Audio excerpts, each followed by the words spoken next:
നമ്മളുടെ എല്ലാവരുടെയും ജീവിതത്തിൽ വളരെ സകാരാത്മകമായ മാറ്റമുണ്ടാക്കാൻ സാധിക്കുന്നൊരു സുന്ദരമായ കാര്യമാണ് നാമജപം എന്നുള്ളത്. പ്രത്യേകിച്ച് ഭാഗവത പ്രകാരം പറയുകയാണെങ്കിൽ കലിയുഗത്തിൽ ഏറ്റവും നല്ലത് ഹരിനാമ കീർത്തനമാണ്, അല്ലെങ്കിൽ നാമം ജപിക്കുന്നതാണ് എന്ന് പല പുരാണങ്ങളിലൂടെയും നമ്മൾക്ക് മനസ്സിലായൊരു കാര്യമാണ്. അതുപോലെ തന്നെ ഗുരു ഉപദേശം വേണ്ട. ഗുരു ഉപദേശം കിട്ടിയാൽ അത് അത്രയ്ക്കും നല്ല കാര്യമാണ്. ആ നാമത്തിൻ്റെ ഫലം അറിഞ്ഞ ഒരു ഗുരുവിൽ നിന്ന് നാമം ഗുരു ഉപദേശമായി കിട്ടിയാൽ അത് അത്രയും നല്ല കാര്യമാണ്. അതില്ലെങ്കിൽ പോലും ഉപയോഗിക്കാം എന്നുള്ളതാണ് ഗുരുക്കന്മാർ നമുക്ക് പറഞ്ഞു തരുന്നത്. നാമം ഏതൊക്കെ തരമാണെന്ന് ചോദിച്ചാൽ പലതരമുണ്ട്. നാമം എന്ന് പറഞ്ഞാൽ തന്നെ നമ്മൾക്കറിയാം ആ ഭഗവാന്റെ പേരാണ് നാമം എന്നുള്ളത് കൊണ്ട് ഉദ്ദേശിക്കുന്നത്. ഇപ്പോൾ കൃഷ്ണ എന്നുള്ളത് ഒരു നാമമാണ്, രാമ എന്നുള്ളത് നാമമാണ്, ശിവ എന്നുള്ളതും നാമമാണ്. ചിലർ ശിവ ശിവ ശിവ ശിവ എന്ന് ജപിക്കാറുണ്ട്. ശിവ ശിവ എൻകിലാർ തീവിനെ ആൾവാർ എന്ന് തിരുമൂലർ തന്നെ പറഞ്ഞിട്ടുണ്ട്. അതുപോലെ കൃഷ്ണ കൃഷ്ണ കൃഷ്ണ എന്ന് ജപിക്കാറുണ്ട്, രാമ രാമ രാമ എന്ന് ജപിക്കാറുണ്ട്. ഇതൊക്കെയാണ് നാമം അല്ലെങ്കിൽ നാമജപം എന്ന് പറയുന്നത്.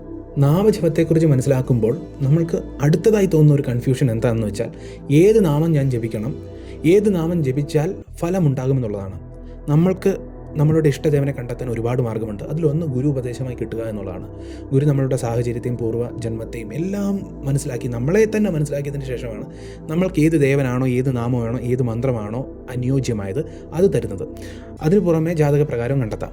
പക്ഷേ ഇതൊന്നിനും സാഹചര്യമില്ലെങ്കിൽ നമ്മൾ ചെയ്യുന്ന ഒരു കാര്യം, നമ്മൾക്ക് ഏത് ദേവനോടാണോ മനസ്സുകൊണ്ട് ഇഷ്ടം, സ്നേഹം, ഒരു വല്ലാത്ത അടുപ്പം, ആ ദേവനെ നമ്മൾ ഇഷ്ടദേവനായിട്ടാണ് കരുതുന്നത്. അപ്പോൾ ആ ദേവൻ്റെ നാമം ജപിക്കുക എന്നുള്ളതാണ് നമ്മൾ പൊതുവേ ചെയ്യാറ്.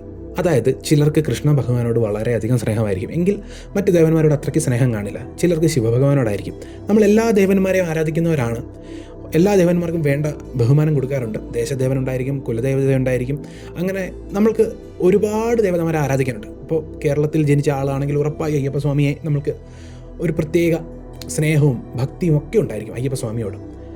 ഇതിനൊക്കെ അപ്പുറം നമ്മൾക്ക് ഒരു ദേവനോട് മാത്രം ഒരു പ്രത്യേക സ്നേഹം കാണും, ഒരു വല്ലാത്ത സ്നേഹം, ഒരു പടി ഉയർന്ന ഒരു സ്നേഹം. ആ സ്നേഹം ഏത് ദേവനോടാണോ ആ ദേവൻ്റെ നാമമാണോ നമ്മൾ ഉപയോഗിക്കുന്നത്, അങ്ങനെയാണെങ്കിൽ തീർച്ചയായും ആ നാമജപം കൊണ്ട് ഫലം ലഭിക്കേണ്ടതാണ്. കാരണം നമ്മൾ ആ ദേവനോടുള്ള നിഷ്കാമമായ ഭക്തി കൊണ്ടാണ് ആ നാമം തിരഞ്ഞെടുത്ത് ജപിക്കുന്നത്. ഭജ് എന്നുള്ള വാക്കിൽ നിന്നാണ് ഭക്തി വന്നത്. ഭജിക്കുക എന്ന് പറഞ്ഞാൽ തന്നെ അതിനർത്ഥം എന്ന് പറയുന്നത് സ്നേഹത്തോടു കൂടി പാദസേവ ചെയ്യുക അല്ലെങ്കിൽ ആദരിക്കുക എന്നുള്ളതാണ്. അതിനർത്ഥം നമ്മൾ നിഷ്കാമമായി സ്നേഹത്തിൻ്റെ പേരിലാണ് ഇതെല്ലാം ചെയ്യുന്നത്, നിഷ്കാമമായിട്ടുള്ളതാണ്. അപ്പോൾ അത് നമ്മൾക്ക് തോന്നണമെങ്കിൽ ഒരു സ്നേഹം തോന്നുന്ന ദേവൻ്റെ നാമം നമ്മൾ ജപിച്ചെങ്കിലേ സാധിക്കുകയുള്ളൂ. അപ്പോൾ നമുക്ക് ഏത് ദേവനോടാണോ സ്നേഹം തോന്നുന്നത് ആ ദേവൻ്റെ നാമം ജപിക്കണം. ഇനി ആ നാമം എങ്ങനെ കണ്ടെത്തണം? അതിന് നമ്മൾക്ക് സ്വീകരിക്കാവുന്ന ഏറ്റവും നല്ല മാർഗമെന്ന് പറയുന്നത് ഗുരുക്കന്മാർ ജപിച്ച നാമം ജപിക്കുക എന്നുള്ളതാണ്. ഗുരുക്കന്മാർ ലോകത്തിന് തന്നെ ഉപദേശമായിട്ട് ചില കാര്യങ്ങൾ ചെയ്തിട്ട് പോയിട്ടുണ്ട്. ഇപ്പോൾ തുക്കാറാംജി എന്താണ് ചെയ്തത്? തുക്കാറാം എന്നുള്ള ആ മഹാപുരുഷൻ ചെയ്തത് വിട്ടൽ വിട്ടൽ വിട്ടല വിട്ടല എന്ന് എല്ലാവർക്കും കേൾക്കാവുന്ന രീതിയിലാണ് അദ്ദേഹം ജപിച്ചുകൊണ്ടിരുന്നത്. വിട്ടല വിട്ടല വിട്ടൽ വിട്ടൽ എന്ന് ജപിച്ചുകൊണ്ടിരുന്നത്. വിട്ടൽ വിട്ടൽ വിട്ടൽ വിട്ടൽ ഭഗവാന്റെ വലിയ ഭക്തനായിരുന്നു. അതുകൊണ്ട് തന്നെ അദ്ദേഹം പോകുന്ന വഴിയിൽ നമ്മൾ കാതോർക്കുകയാണെങ്കിൽ, ആ വഴിയിൽ നമ്മൾ കാതോർത്താൽ പോലും വിട്ടൽ വിട്ടൽ എന്ന് കേൾക്കാമെന്നാണ് പറയുന്നത്. അദ്ദേഹം ഉപയോഗിച്ചിരുന്ന വടിയിൽ പോലും ആ തരംഗമുണ്ടായിരുന്നു, ആ നാമം ഉണ്ടായിരുന്നെന്നാണ് പറയുന്നത്. അദ്ദേഹം ഉപയോഗിച്ചിരുന്ന എല്ലാ വസ്തുക്കളിൽ പോലും ആ നാമം പ്രതിഫലിച്ചിരുന്നു, അത്രയും നാമം ജപിച്ചിരുന്നു എന്നാണ് പറയുന്നത്. അപ്പോൾ ആ ഗുരു നമ്മൾക്ക് നൽകിപ്പോയി ഇങ്ങനൊരു നാമമുണ്ട്. അതുപോലെ രാധേ രാധേ രാധേ എന്ന് ജപിക്കുന്നവരുണ്ട്, രാധ രാധ രാധ എന്ന് ജപിക്കുന്നവരുണ്ട്. ആ ജപിക്കുന്നത് എന്തുകൊണ്ടാണ്? ആ ഗുരുക്കന്മാർ അത് ജപിച്ച് നമുക്ക് നൽകിയത് എന്തുകൊണ്ടാണ്? ആ മാർഗത്തിൽ നമുക്ക് പോകാൻ വേണ്ടിയാണ്. അങ്ങനെ ഗുരുക്കന്മാർ തന്നിട്ടുണ്ട്. അതുപോലെ തന്നെ റാം റാം റാം എന്നാണ് തുളസീദാസ് ജി ജപിച്ചത്. ഹനുമാൻ ചാലിസയൊക്കെ എഴുതിയ ആ മഹാപുരുഷൻ അദ്ദേഹം റാം റാം റാം എന്നുള്ള ആ രാമനാമമാണ് ജപിച്ചത്. അപ്പോൾ ഈ ഗുരുക്കന്മാരൊക്കെ ഈ നാമം ജപിക്കുന്നതിലൂടെ അവരുടെ ജീവിതം പരിവർത്തനപ്പെടുത്തുന്നതിലൂടെ ഇതൊരു ലീലയാണ്, നമ്മളെ മനസ്സിലാക്കി തരാൻ, നാമജപത്തിൻ്റെ മഹിമ മനസ്സിലാക്കാൻ വേണ്ടിയാണ് ഈ ഗുരുക്കന്മാർ ഈ ലീലയെല്ലാം ചെയ്യുന്നത്. അതുപോലെ തന്നെ എത്രയോ മഹാപുരുഷന്മാർ കൃഷ്ണ കൃഷ്ണ കൃഷ്ണ എന്ന് ജപിച്ചിട്ടുണ്ട്. നമ്മൾക്കറിയാം മീരാഭായി ഓരോ നിമിഷവും കൃഷ്ണ കൃഷ്ണ എന്നാണ് ജപിച്ചുകൊണ്ടിരുന്നത്. അപ്പോൾ ഏതൊരു മഹാപുരുഷനെ എടുത്ത് നോക്കിയാലും നമ്മൾക്കൊരു കാര്യം മനസ്സിലാവും, അവരുടെ നാമജപം, അവരേത് നാമമാണ് ജപിച്ചതെന്ന് വളരെ വ്യക്തമായി പറയുന്നതിന് കാരണം അത് നമ്മൾക്ക് ആ മാർഗത്തിൽ നമ്മൾ പോകാനും കൂടിയാണ് അത് പറയുന്നത്. അതുകൊണ്ടാണ് തിരുമൂലർ തിരുമന്ത്രത്തിൽ പറയുന്നത് ശിവ ശിവ എന്ന് ജപിക്കാൻ പറയുന്നുണ്ട്. അങ്ങനെ ഓരോ ഗുരുക്കന്മാരും നാമത്തെക്കുറിച്ച് പറയുന്നുണ്ട്. ഞാൻ പറയുന്ന മന്ത്രത്തിൻ്റെ കാര്യമല്ല, ബീജാക്ഷരമുള്ള മന്ത്രത്തിൻ്റെ കാര്യമല്ല. അത് നമുക്ക് ഗുരുപദേശമില്ലാതെ ഉപയോഗിക്കാൻ സാധിക്കില്ല. നമുക്ക് ഇവിടെ നോക്കിയാൽ അറിയാം, പ്രണവമില്ല, ബീജാക്ഷരമില്ല, നാമം മാത്രമേ ഉള്ളൂ. ശിവ കൃഷ്ണ എന്നുള്ള ആ നാമം മാത്രമേ ഉള്ളൂ. അപ്പോൾ നമുക്ക് ചെയ്യാൻ പറ്റുന്ന ഏറ്റവും നല്ല കാര്യം എന്താണെന്നറിയാമോ?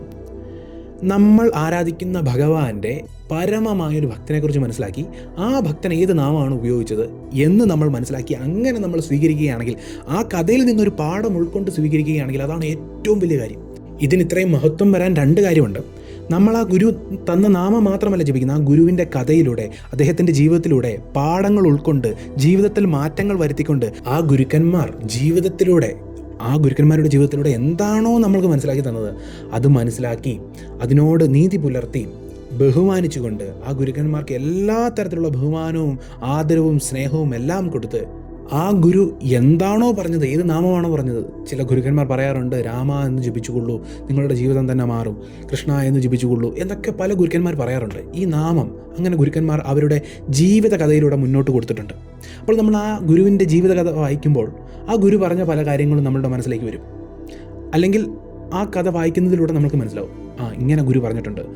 നമ്മളിപ്പോൾ തുക്കാറാംജിയുടെ കഥ കേൾക്കുമ്പോൾ അല്ലെങ്കിൽ തുളസീദാസ്ജിയുടെ കഥ കേൾക്കുമ്പോൾ അവർ പറഞ്ഞിട്ടുണ്ട്, ഇന്നത് ജപിക്കൂ, ഇന്നത് ചെയ്യൂ, നിങ്ങളുടെ ജീവിതം മാറും. ഇപ്പോൾ ഹനുമാൻ ചാലിസിൽ പറയുന്നുണ്ട്, ഇത്ര തവണ, അവസാനം പറയും, ഇത്ര തവണ ജപിക്കൂ, നിങ്ങളുടെ എല്ലാ സങ്കടവും പോകും. അപ്പോൾ അങ്ങനെ ഗുരുക്കന്മാർ ഫലശ്രുതിയായിട്ടും അല്ലാതെയും ഒക്കെ അവരുടെ ജീവിതത്തിലൂടെയൊക്കെ പല കാര്യങ്ങളും പറഞ്ഞു തന്നിട്ടുണ്ട്.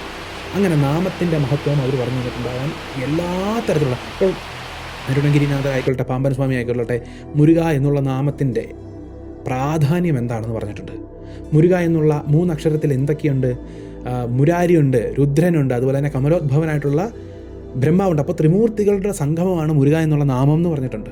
ഇങ്ങനെയുള്ള അറിവുകളെ വളരെ സുന്ദരമായി പല മാധ്യമങ്ങളിലൂടെയും ഗുരുക്കന്മാർ എത്തിച്ചിട്ടുണ്ട്. താരതമ്യേന പറയുകയാണെങ്കിൽ നമ്മളുമായി അത്രയും അടുത്ത കാലത്ത് ജീവിച്ചിരുന്ന ഒരു ഗുരു എന്ന് പറഞ്ഞാൽ മുരുക ഭഗവാന്റെ ആ പാതയിൽ, കൗമാരം എന്നുള്ള ആ പാത പിന്തുടരുന്ന ഗുരു കൃപാനന്ദ വാരിയാർ സ്വാമിയാണ്. സ്വാമി ഒരു സിനിമയിൽ അഭിനയിച്ചിട്ടുണ്ട് സ്വാമി. ആ സിനിമയിലൂടെ മുരുക എന്നുള്ള നാമത്തിൻ്റെ മഹത്വം, ഭഗവാന്റെ മഹത്വം ഒക്കെ പറഞ്ഞിട്ടുണ്ട്. മുരുക എന്നൊക്കെ ജപിക്കുന്നുണ്ട്. അപ്പോൾ ഇതൊക്കെ ഇവരെന്തുകൊണ്ട് ചെയ്യുന്നു എന്ന് ചോദിച്ചാൽ സാധാരണ മനുഷ്യരിലേക്ക് എത്തിച്ചേരാനാണ് ഗുരുക്കന്മാർ ഇങ്ങനെ ചെയ്യുന്നത്. അപ്പോൾ നമ്മൾക്ക് മനസ്സിലാക്കാൻ ഗുരുക്കന്മാരുടെ കഥ നോക്കിയാൽ മതി.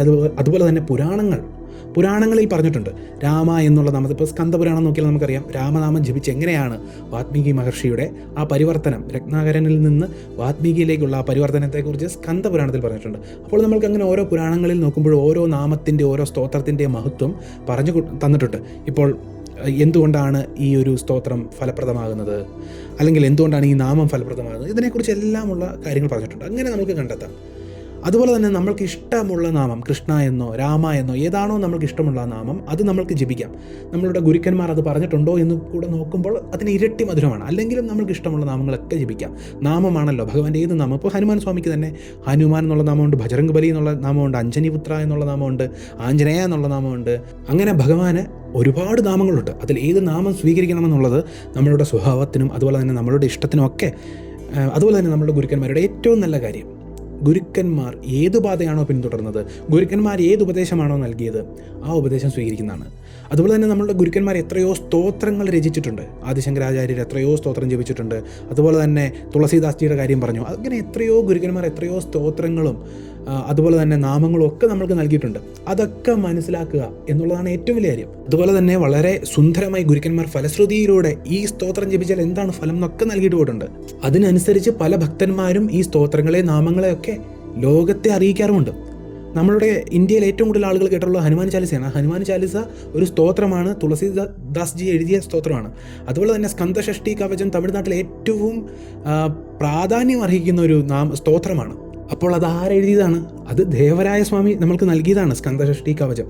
അത് എത്രയോ ആളുകളിലേക്ക് എത്തി. അങ്ങനെ ഓരോ ഗുരുക്കന്മാരുടെയും കാരുണ്യം കൊണ്ട് പല ഗുരുക്കന്മാരും പല സ്തോത്രങ്ങളും നാമങ്ങളും ഒക്കെ നമ്മൾക്ക് നൽകിയിട്ട് പോകും. അപ്പോൾ നമ്മളതെങ്ങനെ മനസ്സിലാക്കണം? നമ്മൾക്ക് ഇഷ്ടമുള്ള ദേവൻ ഏതാണോ ആ ദേവൻ്റെ ഏറ്റവും പുണ്യമായ അല്ലെങ്കിൽ ഏറ്റവും പ്രാധാന്യം അർഹിക്കുന്ന ഒരു മഹാപുരുഷനെ, ആ ഭഗവാനുമായി ഏറ്റവും അടുത്ത് നിൽക്കുന്ന, അത്രയും നമ്മളുടെ ജീവിതത്തിൽ സ്വാധീനം ചെലുത്താൻ സാധ്യതയുള്ള ആ മഹാപുരുഷനെ കണ്ടെത്തുക. ആ മഹാപുരുഷൻ്റെ ഉപദേശം നമ്മൾ മനസ്സിലാക്കി മുന്നോട്ട് പോവുക. ഇവിടെ ഒരു വലിയ കാര്യമുണ്ട്. നമ്മളിന്ന് പലരും പറയാറുണ്ട്, ആരെ വിശ്വസിക്കണം ആരെ വിശ്വസിക്കേണ്ട എന്ന് എനിക്കറിയില്ല. എല്ലാവരും ഏത് തരത്തിലാണ് ചിന്തിക്കുന്നതെന്ന് അറിയില്ല. ഇപ്പോഴുള്ള ഗുരുക്കന്മാരെ എനിക്ക് വിശ്വാസമില്ല എന്ന് പലരും പറയാറുണ്ട്. എന്നോടും നേരിട്ട് ഒരുപാട് പേര് പറഞ്ഞിട്ടുണ്ട് ആരെയും വിശ്വസിക്കാൻ പറ്റില്ല. അപ്പോൾ നമ്മളെപ്പോലുള്ള സാധാരണക്കാർ എന്താ ചെയ്യുന്നത്? ശരീരസ്ഥനായി ഇല്ലെങ്കിലും സമാധിസ്ഥരായി പോയ ഗുരുക്കന്മാരാണെങ്കിലും അവരുടെ ആശയങ്ങൾക്കും അവരുടെ അറിവിനും ഇപ്പോഴും പ്രാധാന്യമുണ്ട്. അത് മനസ്സിലാക്കുന്നതിലൂടെ അതിലൂടെ മുന്നോട്ട് പോകുന്നതിലൂടെ നമ്മൾ ആ ഗുരുക്കന്മാർക്കും ആദരവ് കൊടുക്കുകയാണ്. അതുപോലെ തന്നെ നമ്മളും യഥാർത്ഥ ഗുരുവിൻ്റെ ശിക്ഷണത്തിലേക്ക് എത്തുകയാണ്.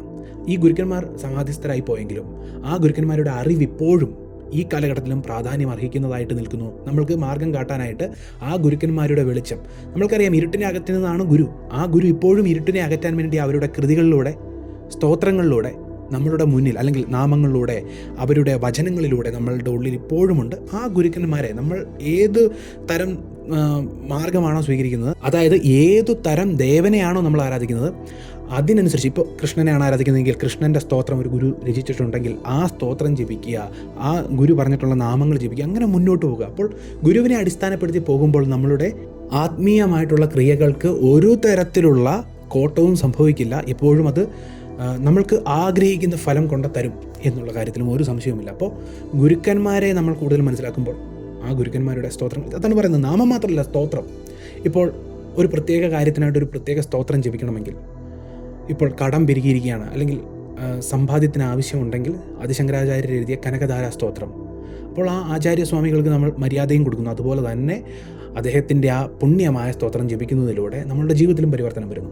അങ്ങനെയൊക്കെ മുന്നോട്ട് പോകുമ്പോൾ തന്നെ ഒരുപാട് മാറ്റങ്ങളുണ്ടാകും. പുരാണം, ഗുരുക്കന്മാർ, അതുപോലെ തന്നെ കഥകളിലൂടെയൊക്കെ മനസ്സിലാക്കിയ നാമങ്ങളും സ്തോത്രങ്ങളും ജപിക്കുകയാണെങ്കിൽ ഏറ്റവും നല്ലതാണ്. അതിനപ്പുറം നാമം നമ്മൾക്ക് ഏത് തരം വേണമെങ്കിലും സ്വീകരിക്കാം. ഇപ്പോൾ ഭഗവാന്റെ പല നാമങ്ങളിൽ നിന്ന് ഇഷ്ടമുള്ള ഒരു നാമത്തെ സ്വീകരിച്ച് നമുക്ക് ജപിക്കാം. അതും വളരെ സുന്ദരമായ കാര്യമാണ്. പക്ഷെ ഒരു ഗുരു പറഞ്ഞു തന്ന ഒരു നാമം ജപിക്കുമ്പോഴാണ് അതിന് നമ്മൾക്ക് കുറച്ചുകൂടി ഒരു ബോധ്യം വരുന്നത്.